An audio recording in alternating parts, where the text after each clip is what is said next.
유망한 청년이 30세에 대학원을 마치고 결혼을 앞두고 있습니다.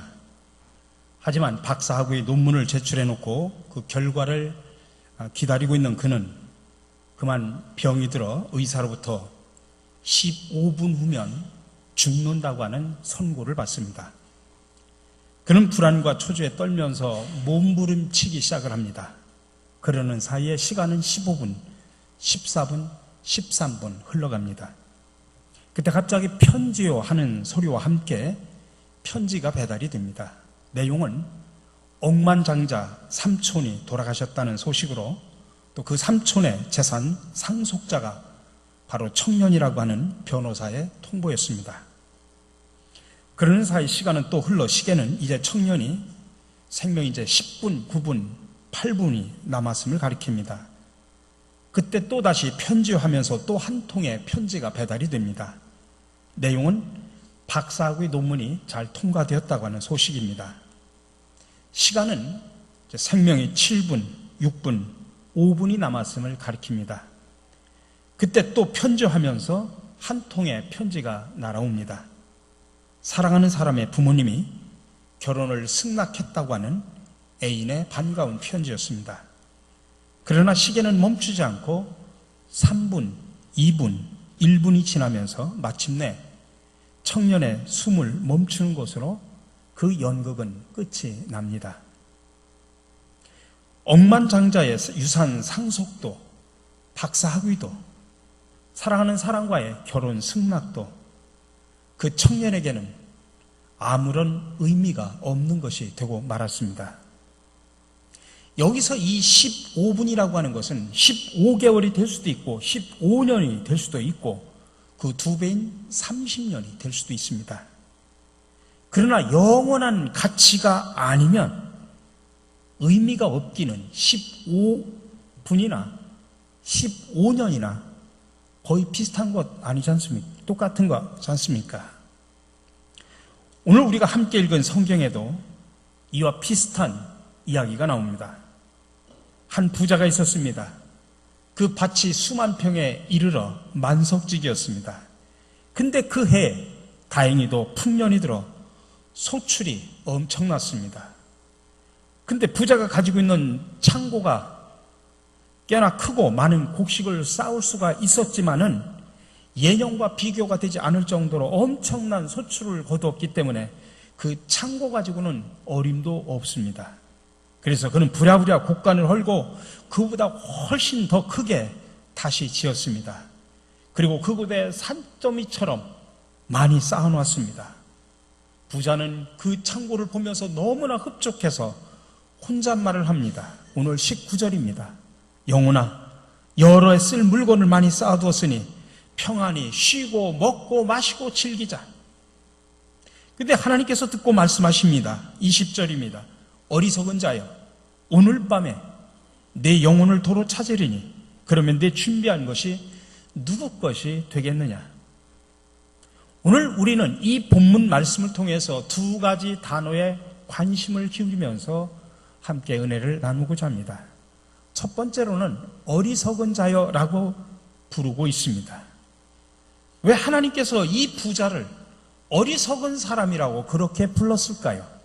첫 번째로 이 부자는 하나님께 감사하지 않았기 때문입니다. 이 부자가 어리석은 것은 자기가 가지고 있는 모든 부귀 영화가 전적으로 하나님으로부터 왔다는 사실을 깨닫지를 못한 데 있습니다. 하나님께서 자기에게 부자가 되도록 그렇게 도와주셨지만은 하나님께 감사한 마음을 품지 않은 데에 문제가 있었다는 것입니다. 그저 자기 자신이 능력이 뛰어나고 재수가 좋아서 부유해졌다 그렇게 생각할 뿐입니다.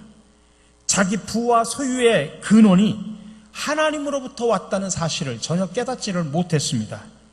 그래서 그는 어리석은 사람이 되었던 것입니다.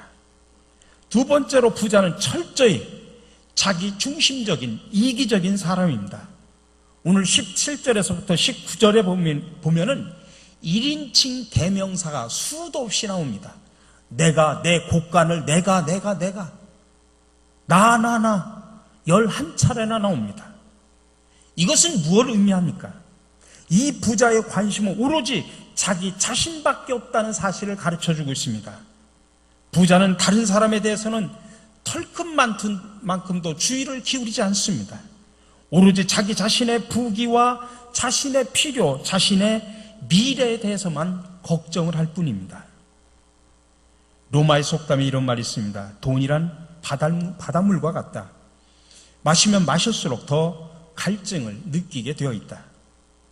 그렇습니다. 돈은 참 좋은 것이로되 자기의 안전과 유익과 행복만 구하는 이기적인 돈이 될 때 그것은 바닷물처럼 짜게 됩니다. 그래서 마시면 마실수록 갈증을 더 느끼게 되는 법입니다. 오늘 본문에 나오는 부자는 자기밖에 몰랐기 때문에 어리석은 사람이었습니다. 자기 넘어 밖에 많은 이웃을 보지 못했다고 하는 것, 그것이 바로 어리석었다는 이야기입니다. 결국 자기 중심적이고 이기적인 부는 하나님과의 관계를 깨트려 버린다는 사실입니다. 그리고 이웃과의 관계도 깨지게 합니다. 그래서 마침내 비극적으로 인생을 마치게 되는 것입니다. 그래서 하나님은 이 사람을 어리석은 자여라고 그렇게 부를 수밖에 없었습니다. 두 번째 우리가 관심을 가져야 될 단어는 오늘 밤에라는 이야기입니다. 오늘 밤에. 이 어리석은 부자는 오늘 밤이라고 하는 이 미래 시간을 모르고 살다가 영원한 불행에 빠진 이야기를 우리에게 보여주고 있습니다. 부자는 19절에서 평안히 쉬고 먹고 마시고 즐거워하자고 외치고 있습니다. 이 부자는 오직 현세에서 누리게 될 그 쾌락에만 관심이 있었습니다. 그는 장차 그에게 찾아오게 될 죽음에 대해서는 전혀 관심이 없었습니다. 죽은 후에 어떤 일이 일어날지 조금도 관심이 없었습니다. 그저 재산을 창고에 가득 쌓아둔 채 지금 여기서 누리게 될 쾌락에만 관심을 가지고 있었습니다. 알버트 까미가 쓴 이방인이라고 하는 소설을 보면 이런 참 기가 막힌 이야기가 나옵니다. 체코슬라바키아에 사는 어떤 남자가 가난한 고향집을 떠나서 외국으로 돈을 벌러 나갔습니다. 근데 25년 후에 그는 엄청난 부자가 돼서 고향으로 금이 환영하게 되었습니다. 거부가 된 아들은 결혼까지 해서 아리따운 아내와 아들을 데리고 이제 25년 만에 고향으로 돌아옵니다. 근데 어머니와 고향에 사는 어머니와 여동생은 여전히 25년 동안 작은 여인숙을 운영하고 있었습니다. 근데 부자 아들은 집안 식구들을 깜짝 놀래주려고 아내와 아들들은 다른 호텔에 머물게 하고 자기 혼자만 어머니가 운영하는 여인숙에 들어가서 방을 잡았습니다. 그러나 이 어머니와 여동생은 25년이라고 하는 긴 세월이 지나서 엄청나게 변해버린 이 부자 아들을 선뜻 알아보지를 못했습니다. 어머니와 동생이 자기를 알아보지 못하자 이 아들은 그 어머니와 여동생을 놀려주려고 아들은 외국에서 자기가 많은 돈을 번 그 돈을 보여주면서 자랑을 합니다. 그날 밤 어머니와 여동생은 아들이 자는 그 방에 몰래 침입해서 잠이 들어있는 아들을 망치로 쳐 죽이고서 시체는 강물에다가 다 버려버립니다. 자기의 친아들인 것을 모르고 그가 가지고 있는 돈이 탐나서 살인 강도를 한 것입니다. 이튿날 다른 호텔에서 잠을 가진 이 아들과 며느리가 나타나서 모든 사실을 알게 되었습니다. 이 가정에 어떤 비극이 일어나게 되었는지 아마 여러분 충분히 상상을 할 수 있을 수 있습니다. 여러분, 오늘 우리가 아무리 큰 부귀와 즐거움을 누린다고 할지라도 오늘 밤에 우리가 죽어버리면 아무 소용이 없습니다.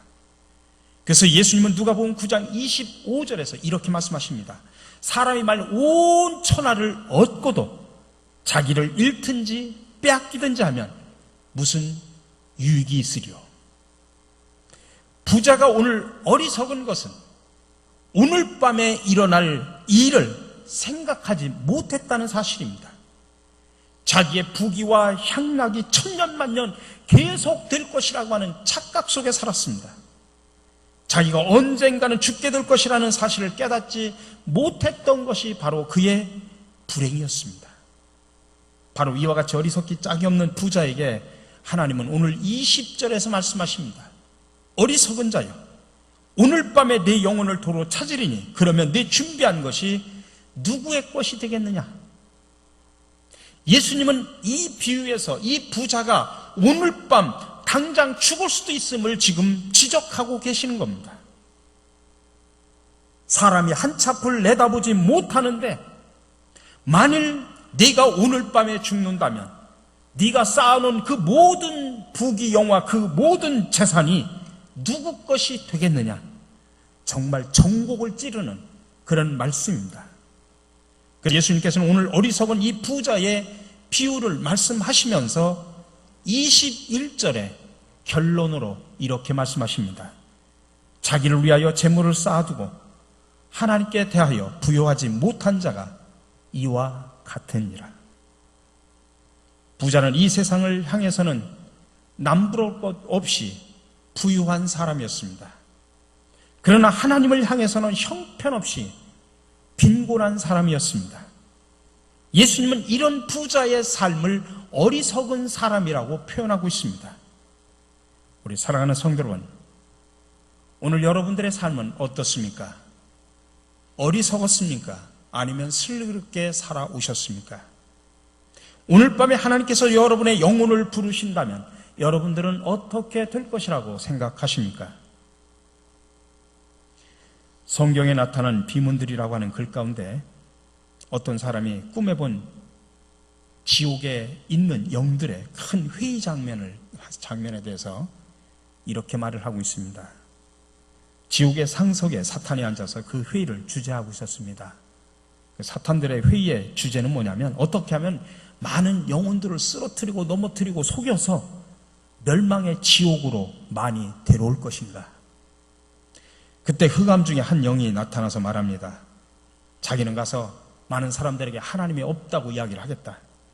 그때 사탄은 그것이 안 된다고 이야기합니다.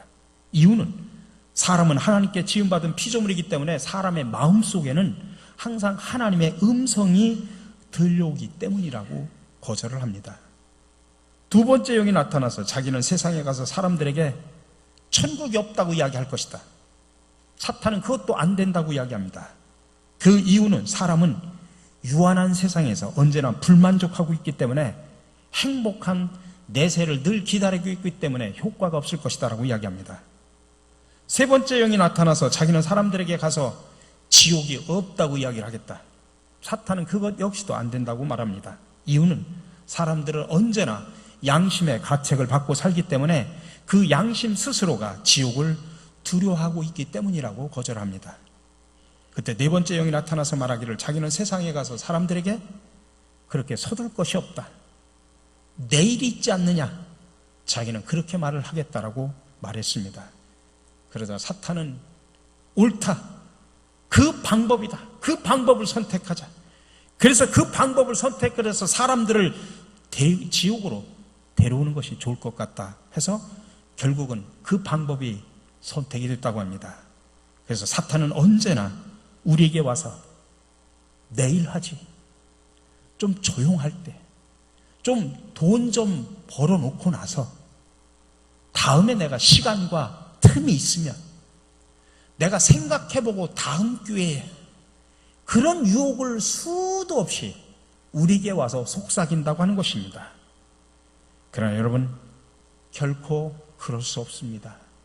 그런 사탄의 유혹에 넘어가서는 안 됩니다. 내일이면 늦습니다. 오늘이 중요합니다. 스페인의 속담에는 수위에는 호주머니가 없다는 이야기가 있습니다. 이 말은 마지막 날에 아무것도 가지고 가지 못한다는 뜻입니다. 어느 사람이 기차에서 아침 신문에 발표된 백만장자의 죽음에 대해서 이야기를 하고 있었습니다. 그래, 그 부자는 얼마를 남기고 죽었느냐? 그러자 옆에 있던 사람이 말하기를 그가 가지고 있는 모든 것을 남기고 죽었다라고 이야기를 했습니다. 그가 가지고 있던 모든 것을 남기고 죽었다. 다시 말하면 최후의 날에는 인생은 아무것도 가지고 갈 수 없다고 하는 그런 이야기죠. 그래서 저는 마지막으로 찰스 스펄전 목사님이 쓰신 글 지금 하십시오라고 하는 이 글을 읽어드리고 오늘 말씀을 마치려고 합니다. 지금 하십시오. 할 일이 생각나거든 지금 하십시오. 오늘 하늘은 맑지만 내일은 구름이 보일는지 모릅니다. 어제는 이미 당신의 것이 아니니 지금 하십시오. 친절한 말 한마디 생각나거든 지금 말하십시오. 내일은 당신의 것이 안 될지도 모릅니다. 사랑하는 사람은 언제나 곁에 있지는 않습니다. 사랑의 말이 있다면 지금 하십시오. 미소를 짓고 싶거든 지금 웃어 주십시오. 당신의 친구가 떠나기 전에 장미는 피고 가슴이 설레일 때 지금 당신의 미소를 주십시오. 불러야 할 노래가 있다면 지금 부르십시오.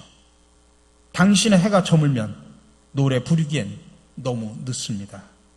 당신의 노래를 지금 부르십시오. 함께 기도하겠습니다. 주님, 오늘 우리는 추수감사주의를 보내면서 말씀을 묵상합니다. 마치 내가 가지고 누리고 사는 모든 것 내 것인 것 양 착각하며 살아갈 때가 참으로 많이 있습니다. 저희들 오늘 어리석은 부자가 되지 않게 하여 주시옵소서. 마치 천년만년 살 것처럼 착각하며 살아가는 저희들 오늘 밤 하나님이 부르신다면 그 모든 것이 누구의 것이 되겠습니까? 아버지 하나님, 내일로 미루지 않게 하시고 오늘 하나님 앞에 감사와 찬양과 영광을 돌리는 저희들 되게 하여 주시옵소서. 우리의 죽어가는 많은 이웃의 영혼들이 있습니다. 사랑하는 내 남편, 내 아내, 내 자녀들, 친구들, 이웃들, 아버지 하나님 저들을 향하여 지금 생명의 복음을 전하게 하여 주시옵소서. 내일 보장할 수 없습니다. 죽으면 끝입니다. 영원한 지옥으로 갈 수밖에 없습니다. 내 사랑하는 사람이 영원한 지옥을 향하여 갈 수밖에 없습니다. 지금 우리의 입술을 열어 복음을 전하게 하여 주시옵소서. 저들의 영혼을 살리는 생명 살림의 추수의 일꾼들이 되게 하여 주시옵소서. 이 모든 말씀 예수 그리스도의 이름으로 기도드립니다. 아멘.